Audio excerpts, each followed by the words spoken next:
This is lesson 156, Writing with Phonics.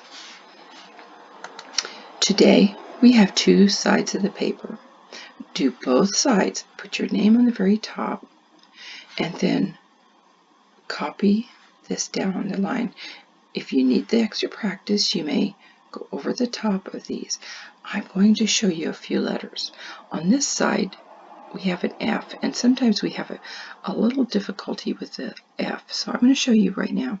So I'm going to start down here below the top line because it's a very tall letter. I'm going to go up to the top line, and then I'm going to go straight down to the bottom line, kind of straight at least, and then cross it on the dotted line. So remember, don't do the line down and then hook. You need to do the hook and then go all the way down. Okay, so that was the first thing I wanted to point out. The next thing, on the back of this, it says, "This is the best book." Now, remember how I tell you that you start with a capital and you end in a period, right? This has a capital right there. That's kind of strange, isn't it? But let's look up here what the book is that they're reading.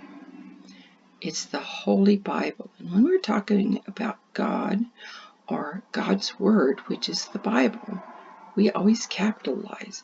So this is a capital letter in the middle of the sentence or after the first letter because it's talking about the good book, the Bible. Oops, that was a terrible B that I did. So you'll do better, I know. So I'm going to do that down here on this side right here. So I'm going to start here. You go all the way down, straight down, and then you go from the top line, make it around, sort of like it looks like a 3. It looks like a 1 and a 3. So that's what the capital B is, and that's why this is here, is because it's the Bible book. Okay, so let me read this to you. The frog sat in the sun. He's not sitting right now, but he was. See, he came from there. See him hop in the pond. Yeah, he hopped. Okay, and you may color this after you're done with the writing. Let's look over at this one, and you see, I see something that doesn't belong in this picture here. Wonder if you can find it. Did you see the bone? I've decided to start hiding the bone in our lesson somewhere.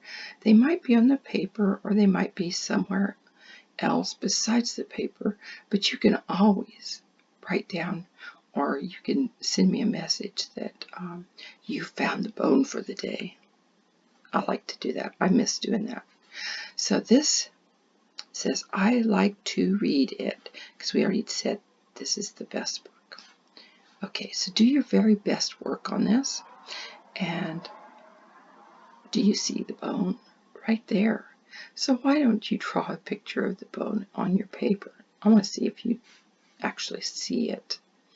Okay, so I'm going to go on to the next lesson, which is our phonics called Letters and Sounds. So I will see you then. Bye-bye.